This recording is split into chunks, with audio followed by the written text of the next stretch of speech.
घृणिसूर्याय नमः। श्रीसूर्यदिव्यकवचस्तोत्रम्।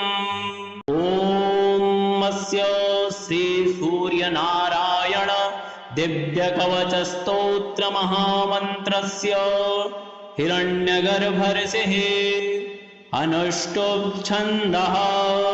श्रीसूर्यनारायणो देवता। सूं बीजं ह्रीं शक्तिः यां कीलकम्। श्रीसूर्यनारायण प्रसाद सिद्ध्यर्थे पाठे विनियोगः। करन्यासः। ॐ श्री सूर्यनारायणाय अंगुष्ठाभ्यां नमः। पद्मिनीवल्लभाय तर्जनीभ्यां नमः। दिवाकराय मध्यमाभ्यां नमः। भास्कराय अनामिकाभ्यां नमः। मार्तण्डाय कनिष्ठिकाभ्यां नमः। आदित्याय करतलकरपृष्ठाभ्यां नमः। ध्यानम्।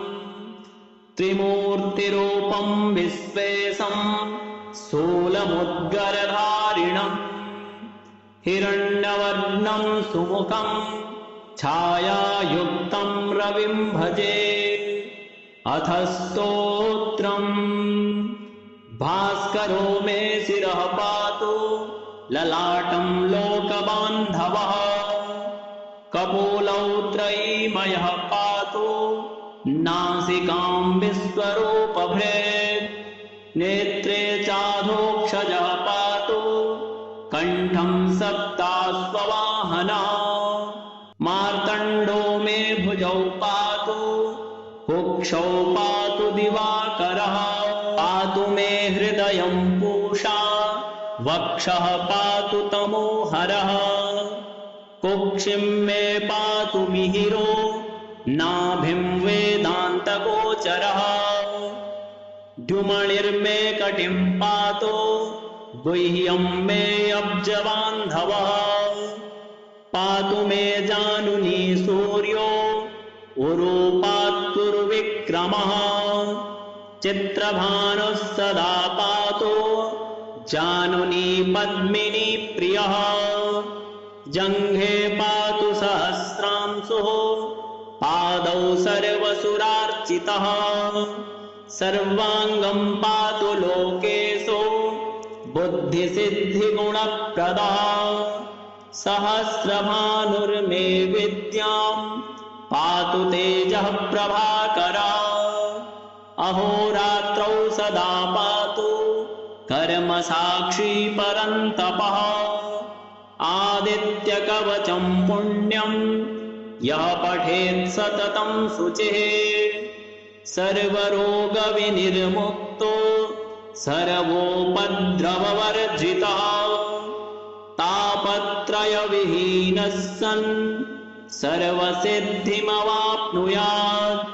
संवत्सरेण कालेन सुवर्णतनुतां व्रजेत्।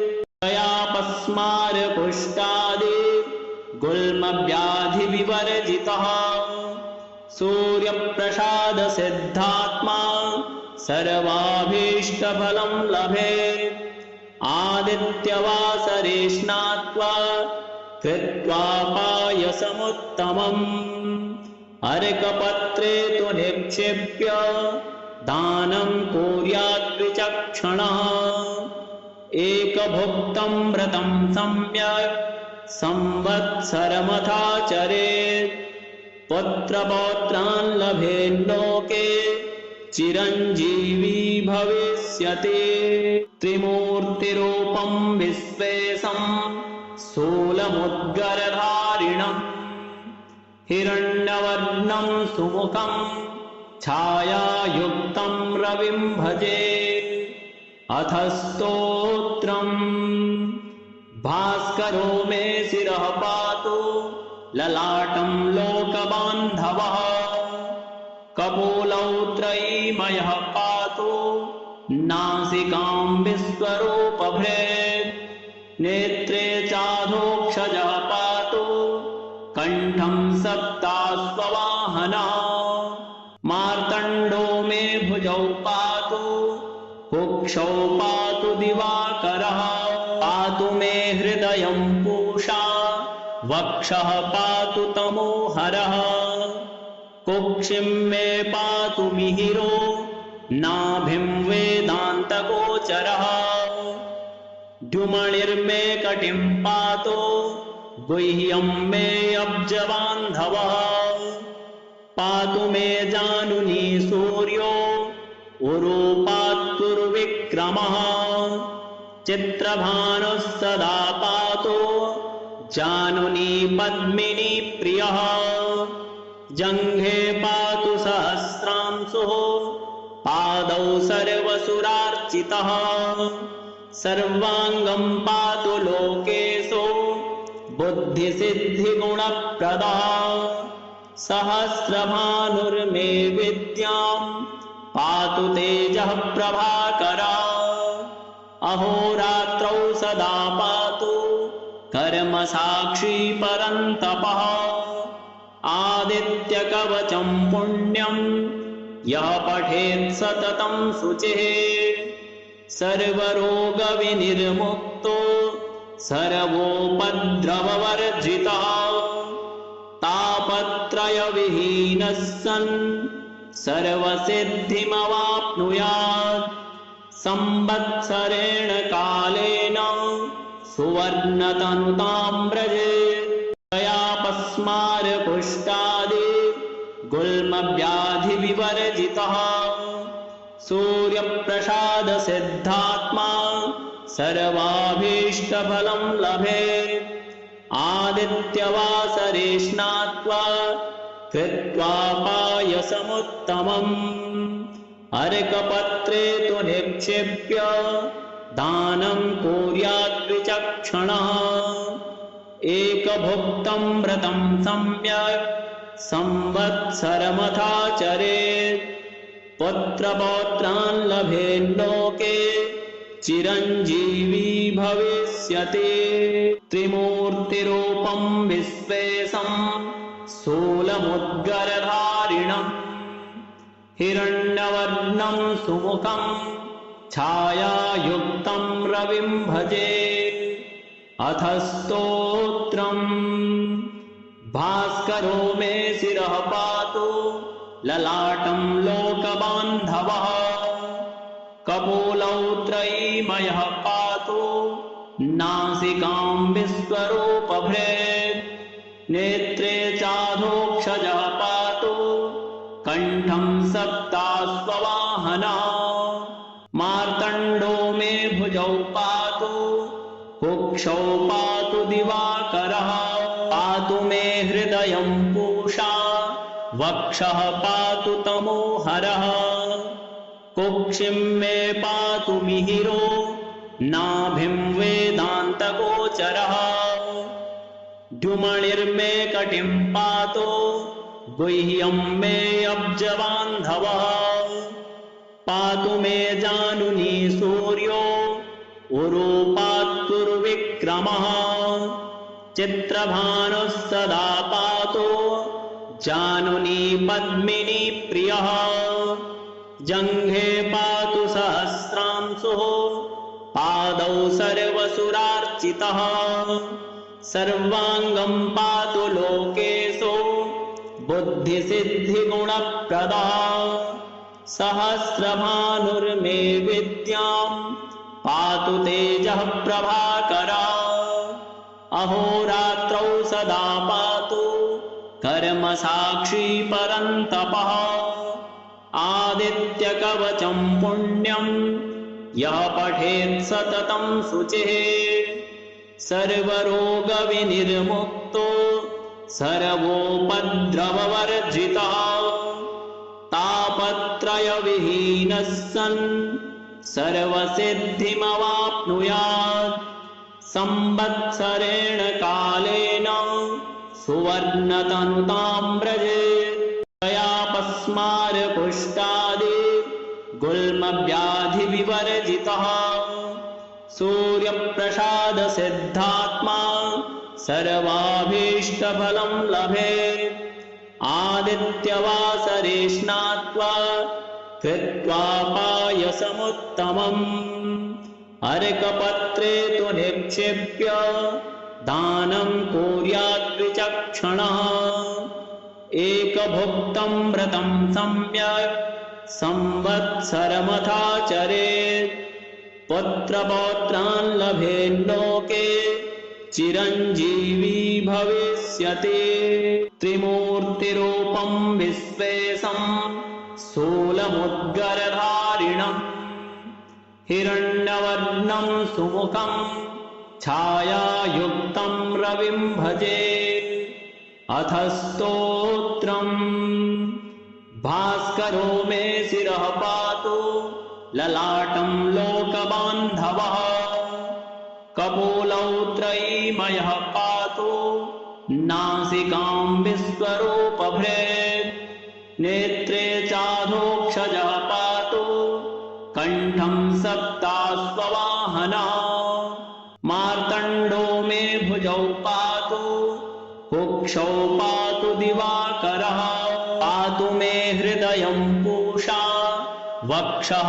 पातु तमोहरः कुक्षिं मे पातु मिहिरो नाभिं वेदान्तगोचरः द्युमणिर्मे कटिं पातु गुह्यं मे अब्जबान्धवः पातु मे जानुनी सूर्यो उरूपात्तुर्विक्रमः चित्रभानुः सदा पातु जानुनी पद्मिनी प्रियः जङ्घे पातु सहस्रांशुः पादौ सर्वसुरार्चितः सर्वाङ्गं पातु लोकेशो बुद्धिसिद्धिगुणप्रदः सहस्रभानुर्मे विद्यां पातु तेजः प्रभाकरः अहोरात्रौ सदा पातु कर्मसाक्षी परन्तपः आदित्यकवचं पुण्यं यः पठेत् सततं शुचिः सर्वरोगविनिर्मुक्तो सर्वोपद्रववर्जितः तापत्रयविहीनः सन् सर्वसिद्धिमवाप्नुयात् संवत्सरेण कालेन सुवर्णतनुतां व्रजेत् तयापस्मारकुष्ठादि गुल्मव्याधिविवर्जितः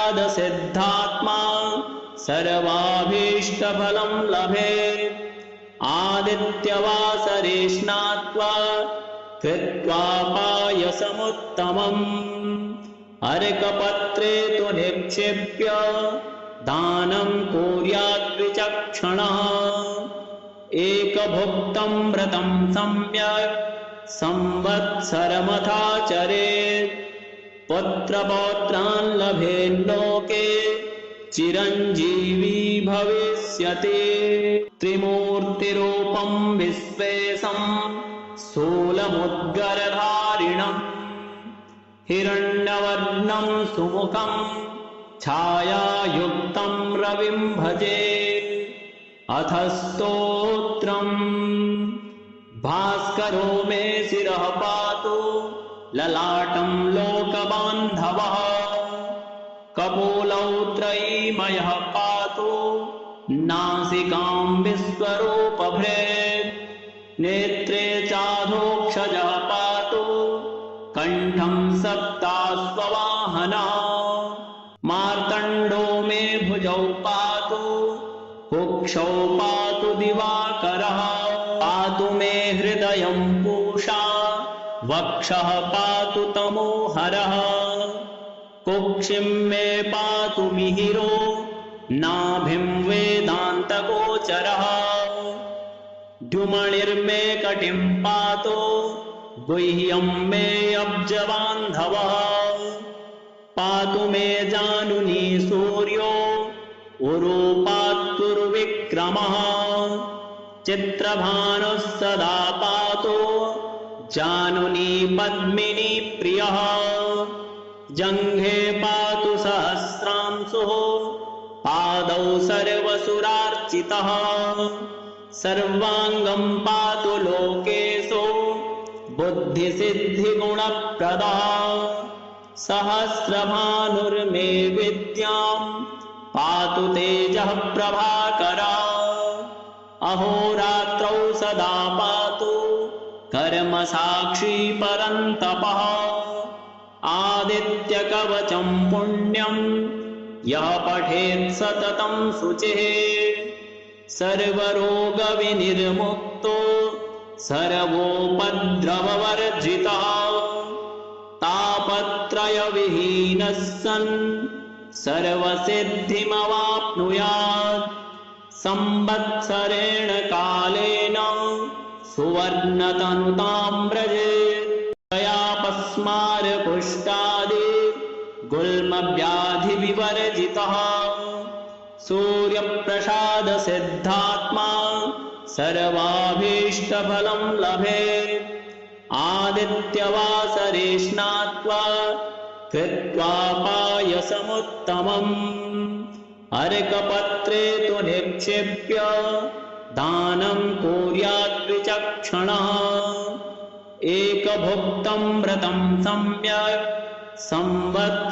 संवत्सरमथाचरेत् पुत्रपौत्रान् लभेल्लोके चिरञ्जीवी भविष्यति त्रिमूर्तिरूपं विश्वेशं स्थूलमुद्गरधारिणम् हिरण्यवर्णं सुमुखं छायायुक्तं रविं भजे अथ स्तोत्रम् भास्करो मे शिरः पातु ललाटं लोकबान्धवः कपोलौ त्रयीमयः पातु नासिकां विश्वरूपभृत् नेत्रे चाधोक्षजः पातु कण्ठं सप्ताश्ववाहनः मार्तण्डो मे भुजौ पातु कुक्षौ पातु दिवाकरः पातु मे हृदयं पूषा वक्षः पातु तमोहरः कुक्षिं मे पातु मिहिरो नाभिं वेदान्तगोचरः द्युमणिर्मे कटिं पातु गुह्यं मे अब्जबान्धवः पातु मे जानुनी सूर्यो उरूपात्तुर्विक्रमः चित्रभानुः सदा पातु जानुनी पद्मिनी प्रियः जङ्घे पातु सहस्रांशुः पादौ सर्वसुरार्चितः सर्वाङ्गं पातु लोकेशो बुद्धिसिद्धिगुणप्रदः सहस्रभानुर्मे विद्यां पातु तेजः प्रभाकरः अहोरात्रौ सदा पातु कर्मसाक्षी परन्तपः आदित्यकवचं पुण्यं यः पठेत् सततं शुचिः सर्वरोगविनिर्मुक्तो सर्वोपद्रववर्जितः तापत्रयविहीनः सन् सर्वसिद्धिमवाप्नुयात् संवत्सरेण कालेन सुवर्णतनुतां व्रजेत् तयापस्मारकुष्ठादि गुल्मव्याधिविवर्जितः सूर्यप्रसादसिद्धात्मा सर्वाभीष्टफलं लभेत् आदित्यवासरे स्नात्वा कृत्वा पायसमुत्तमम् अर्कपत्रे तु निक्षिप्य दानं कुर्यात् विचक्षणः एकभुक्तं व्रतं सम्यक् संवत्सरमथाचरेत् पुत्रपौत्रान् लभेल्लोके चिरञ्जीवी भविष्यति त्रिमूर्तिरूपं विश्वेशं स्थूलमुद्गरधारिणम् हिरण्यवर्णं सुमुखं छायायुक्तं रविं भजे। अथ स्तोत्रम्। भास्करो मे शिरः पातु ललाटं लोकबान्धवः। कपोलौ त्रयीमयः पातु नासिकां विश्वरूपभृत्। नेत्रे चाधोक्षजः पातु कण्ठं सप्ताश्ववाहनः। मार्तण्डो मे भुजौ पातु कुक्षौ पातु दिवाकरः। पातु मे हृदयं पूषा वक्षः पातु तमोहरः। कुक्षिं मे पातु मिहिरो नाभिं वेदान्तगोचरः। द्युमणिर्मे कटिं पातु गुह्यं मे अब्जबान्धवः। पातु मे जानुनी सूर्यो उरुपात्तुर्विक्रमः। चित्रभानुः सदा पातु जानुनी पद्मिनी प्रियः। जङ्घे पातु सहस्रांशुः पादौ सर्वसुरार्चितः। सर्वाङ्गं पातु लोकेशो बुद्धिसिद्धिगुणप्रदः। सहस्रभानुर्मे विद्यां पातु तेजः प्रभाकरः। अहोरात्रौ सदा पातु कर्मसाक्षी परन्तपः। आदित्यकवचं पुण्यं यः पठेत् सततं शुचिः। सर्वरोगविनिर्मुक्तो सर्वोपद्रववर्जितः। तापत्रयविहीनः सन् सर्वसिद्धिमवाप्नुयात्। संवत्सरेण कालेन सुवर्णतनुतां व्रजेत्। तयापस्मारकुष्ठादि गुल्मव्याधिविवर्जितः। सूर्यप्रसादसिद्धात्मा सर्वाभीष्टफलं लभेत्।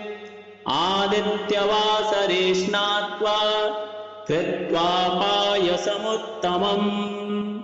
अर्कपत्रे तु निक्षिप्य दानं कुर्यात् विचक्षणः। एकभुक्तं व्रतं सम्यक् संवत्सरमथाचरेत्। पुत्रपौत्रान् लभेल्लोके चिरञ्जीवी भविष्यति।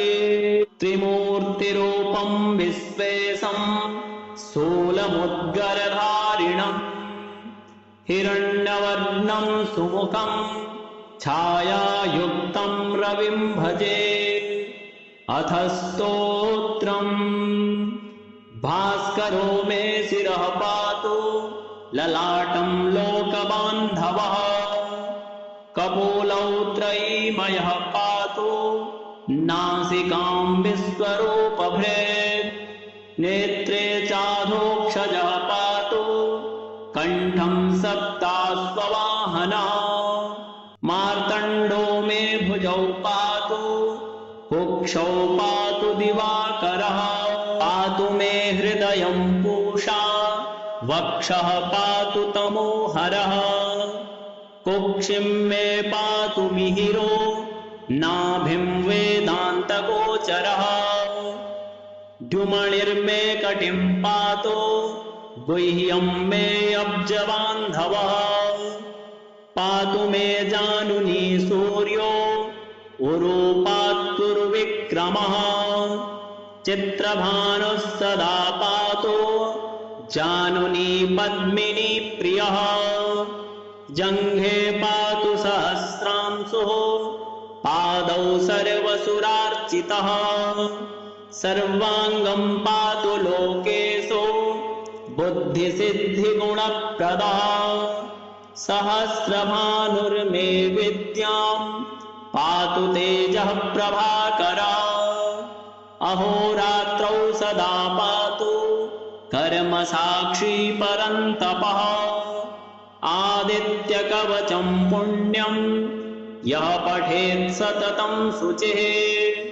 सर्वरोगविनिर्मुक्तो सर्वोपद्रववर्जितः तापत्रयविहीनः सन् सर्वसिद्धिमवाप्नुयात् संवत्सरेण कालेन सुवर्णतनुतां व्रजेत् तयापस्मारकुष्ठादि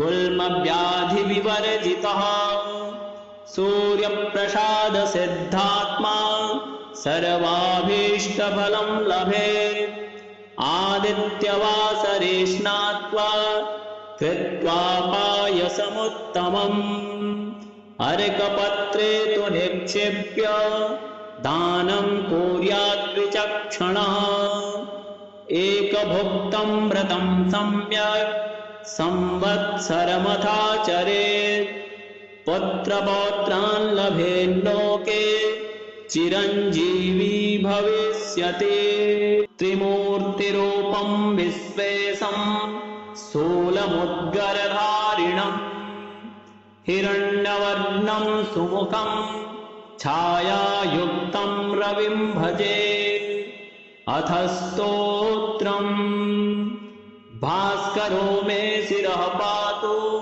ललाटं लोकबान्धवः कपोलौ त्रयीमयः पातु नासिकां विश्वरूपभृत् नेत्रे चाधोक्षजः पातु कण्ठं सप्ताश्ववाहनः मार्तण्डो मे भुजौ पातु कुक्षौ पातु दिवाकरः पातु मे हृदयं पूषा वक्षः पातु तमोहरः कुक्षिं मे पातु मिहिरो नाभिं वेदान्तगोचरः द्युमणिर्मे कटिं पातु गुह्यं मे अब्जबान्धवः पातु मे जानुनी सूर्यो उरु पातुर्विक्रमः चित्रभानुः सदा पातु जानुनी पद्मिनी प्रियः जङ्घे पातु सहस्रांशुः पादौ सर्वसुरार्चितः सर्वाङ्गं पातु लोकेशो बुद्धिसिद्धिगुणप्रदः सहस्रभानुर्मे विद्यां पातु तेजः प्रभाकरः अहोरात्रौ सदा पातु कर्मसाक्षी परन्तपः आदित्यकवचं पुण्यं यः पठेत् सततं शुचिः सर्वरोगविनिर्मुक्तो सर्वोपद्रववर्जितः तापत्रयविहीनः सन् सर्वसिद्धिमवाप्नुयात् संवत्सरेण कालेन सुवर्णतनुतां व्रजेत् तयापस्मारकुष्ठादि